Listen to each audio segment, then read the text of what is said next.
उलझन भरी पहेली। एक दिन एक अंधा आदमी दुखी होकर बोला, हाय, भगवान ने मुझे अंधा बना दिया।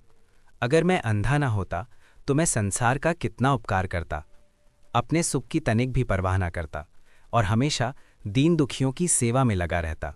तभी पास खड़े लंगड़े व्यक्ति ने कहा, मैं क्या करूं? अगर मेरे पैर ठीक होते तो मैं दौड़ दौड़ कर अच्छे अच्छे काम करता, लोगों की भलाई करता, लेकिन क्या करूं, मेरे पैर ही ठीक नहीं हैं। फिर एक निर्धन आदमी बोला, जब मैं गरीबों को धन की कमी से पीड़ित देखता हूं तो मेरा दिल रो उठता है। अगर मेरे पास धन होता तो मैं गरीबों पर होने वाले अत्याचार का विरोध करता और अपना सारा धन परोपकार में लगा देता। थोड़ी दूर एक मूर्ख व्यक्ति खड़ा था।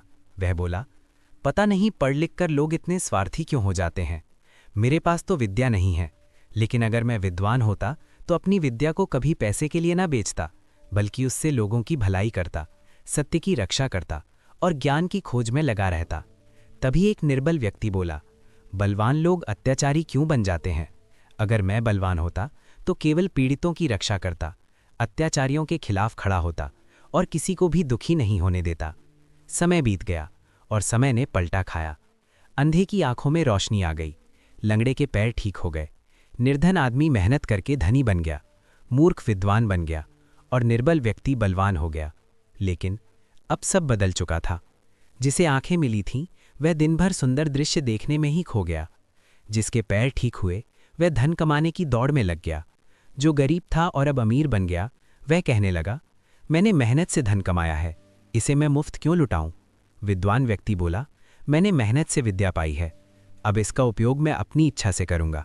और बलवान व्यक्ति बोला, अगर लोग मेरी मदद चाहते हैं तो उन्हें भी मेरी मदद करनी चाहिए। फिर समय ने एक और पलटा खाया। जिसे आंखें मिली थीं वह फिर अंधा हो गया, जिसके पैर ठीक हुए थे वह फिर लंगड़ा हो गया। धनी आदमी का व्यापार नष्ट हो गया, वह फिर गरीब हो गया। बलवान फिर निर्बल हो गया और विद्वान का सम्मान भी खत्म हो गया। तब सबको अपनी अपनी पुरानी प्रतिज्ञाएं याद आईं, लेकिन अब बहुत देर हो चुकी थी। समय निकल चुका था और अब पछताने से कुछ भी बदलने वाला नहीं था। इस कहानी से हमें ये सीख मिलती है, जब हमारे पास सब कुछ ठीक हो तो हमें दूसरों की मदद करनी चाहिए। अपनी कमाई का कुछ हिस्सा ज़रूरतमंदों की सहायता में लगाना चाहिए, क्योंकि समय कब पलट जाए कोई नहीं जानता। अगर आपको ये कहानी पसंद आई हो तो वीडियो को लाइक करें, शेयर करें और चैनल को ज़रूर सब्सक्राइब करें। ऐसी ही प्रेरणादायक कहानियों के लिए हमारे साथ जुड़े रहें। धन्यवाद।